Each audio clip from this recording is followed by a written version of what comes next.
Hello.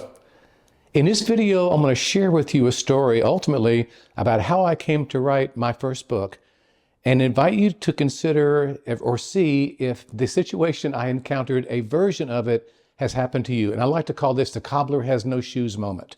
So I learned about this body of work, right, beginning in 1987 in Louisiana, and ultimately my program in 1995 with the Newfield Network.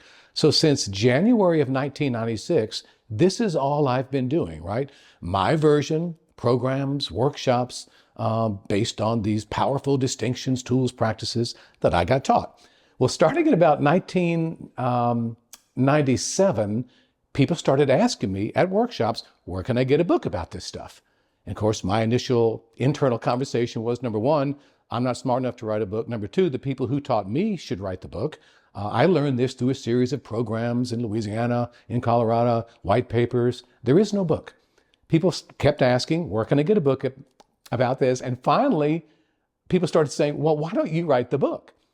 And I had this Cobbler has no shoes moment, right? I'm in the business in many ways of helping people move past unpowerful beliefs, right? Unpowerful interpretations, stories, narratives. And apparently I was the only person who did not think I could write the book. The Cobbler has no shoes. All right. And one other thing happened about that time that ultimately had me start typing. I was walking across the room. There was a music video on TV. I didn't like the video. I don't remember what it was, but I didn't like the vibe, the music, all of it. I turned it off. But as I was turning it off, I had this interesting realization. Okay, I'm turning you off, but you're saying what you want to say. Why don't I get to do that? Right? Why do you get to say what you want to say and I somehow don't?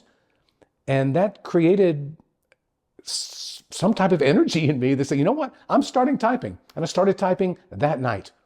And ultimately, 6 years later, led to my first book, Language and the Pursuit of Happiness. But I invite you to really think about, in many ways, are we operating where the cobbler has no shoes, right? Where we're doing some things that are helpful for other people, but we're not taking our own advice. We're not listening to our own inner guidance in these areas. And so I look forward to what's ahead with you in these videos. If you're benefiting from this, please share with folks that you think may also be interested. And I just say this, remember, never stop learning.